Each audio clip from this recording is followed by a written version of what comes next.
ప్రకాశం జిల్లా అన్న నమస్తే. ప్రకాశం జిల్లా చీరాల ఎన్టీ రామారావు గారు పార్టీ పెట్టిన కాడి నుంచి మేము ఇదే రకంగా అన్నగారు పార్టీలోనే తిరుగుతున్నాం 41 సంవత్సరము. ఇవాళ చంద్రబాబు నాయుడు ఎన్ని రకాలుగా ప్రజలుగా ఆదుకున్నాడో ఈ 15 ఏళ్ళ నుంచి ప్రజలందరికీ తెలుసు. ఒకసారి అన్నారు, ఒకసారి వేసారు ఓట్లు. ఏ చెంప ఎంప్లాయీస్ కాడి నుంచి మొత్తం చెప్పిడిచి పెట్ట చెంపలం పడి కొట్టుకుంటున్నారు. జగన్మోహన్ రెడ్డి నువ్వు ఎప్పుడు పోతావా, మా దరిద్రం ఎప్పుడు వదులుతుంది ఆంధ్రాకి అని ప్రజలందరూ కోరుకుంటున్నారు.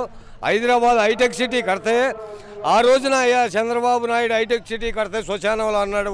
ఆ రోజున వైఎస్ రాజశేఖర రెడ్డి. ఇవాళ రోజున హైదరాబాదులో ప్రజలందరి కోసం ఒక ప్రజలకి ముద్ద పెడుతున్న నాయకుడు చంద్రబాబు నాయుడు. 25 సంవత్సరాల నాడు కట్టిన హైటెక్ సిటీలో చంద్రబాబు నాయుడు గురించి పిల్లలు ఎంతమంది ఉద్యోగాలు చేసి మా చంద్రబాబు నాయుడు మా భోజనం పెట్టాడో మేము కడతామన్నాడు. 55 రోజులు జైల్లో వేశారు. జైల్లో వేసిన చంద్రబాబు నాయుడు ఇంటికి కూడా కథల్లో ఏదో అనుకుంటున్నాడు. జగన్మోహన్ రెడ్డి చెల్లెళ్ళని తరిమేశాడు, బాబాని చంపేశాడు, ఇంకా ప్రజలను కూడా చంపుతానికి సిద్ధంగా ఉన్నాడు. 2 కళ్ళు 2 కిడ్నీలు ఉన్నాయి. ఆ 2 కళ్ళు, 1 కిడ్నీ 1 కన్ను అమ్ముకుంటానికి సిద్ధంగా ఉన్నాడు. ఇవాళ రోజున మౌళి గారు వచ్చాడు, చంద్రబాబు నాయుడు గారు మన ఈరోజు చంద్రబాబు నాయుడు గారు పొత్తు పెట్టుకోవడానికి కారణం ఈరోజు ఏం అభివృద్ధి చేయలేదు కాబట్టి మోడీ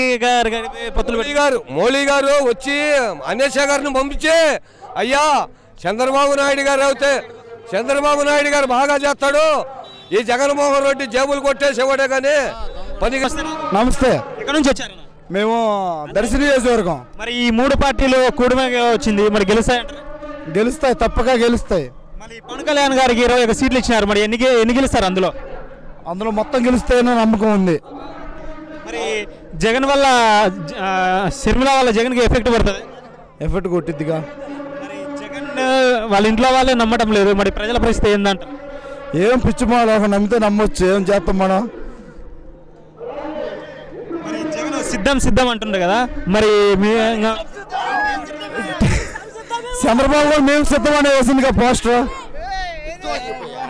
మరి ఈసారి జగనే మళ్ళీ వస్తే మళ్ళీ రాష్ట్రం పరిస్థితి ఏంటంటే ఏమన్నా అందరూ ఆంధ్ర వదిలిపేసి పెట్టి తెలంగాణకు పోతారు. ఈ సైడ్ వస్తున్నారు, ఈసారి మనం బీహార్కి పోవాలి.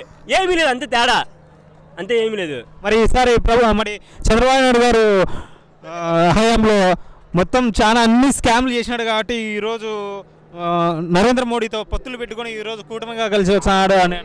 అదేమి లేదన్న, లేదు, అర్థం అబద్ధమే, ఏమి లేదు. నమస్తే. ఈరోజు ఎవరికి వెళ్ళిన ఓటు సభకు వచ్చారు? చంద్రబాబుకి అభివృద్ధి చేసిండు. ఇప్పుడు ఈ ప్రభుత్వం ఏం అభివృద్ధి చేయాలంటారు? ఏమి చేయాల, తినటం, దోచుకోవటం, తెంగిపోవటం, దాచుకోవటం, ఇంకంతే. మరి చంద్రబాబు నాయుడు గారు చాలా స్కాములు చేశారు, ఆయన ప్రభుత్వం చేసిండు. ఏం చేసిండు చంద్రబాబు? స్కాములు ఏం చేయదు, ఒక్కటన్నా నిరూపించలేకపోయి. వాళ్ళ నాన్నే చేసిండు, వాళ్ళ నాన్న నిరూపించలేకపోయాడు, ఈయన నిరూపించలేకపోయాడు. ఏం చేసిండు? జనాలది తప్పు. 16 సంవత్సరాలు జైల్లో ఉండి వచ్చినాడు, గెలిపించింది చేసింది జనాలు తప్పు. అది మరి ఈసారి వైసీపీ నీ సొంత నియోజకవర్గంలోనే మిమ్మల్ని ఓడిస్తామా అని అంటున్నారు. అసలు ఆయన చూడమును, ఈయన కాదు, ఆయన చూసుకోమను, ఆయన చూసుకోమను, ఈయన కాదు, ఆయన భద్రం చేసుకోమను. భూ స్కామ్ ఎక్కువ చేశారు ఇక్కడ అమరావతిలో.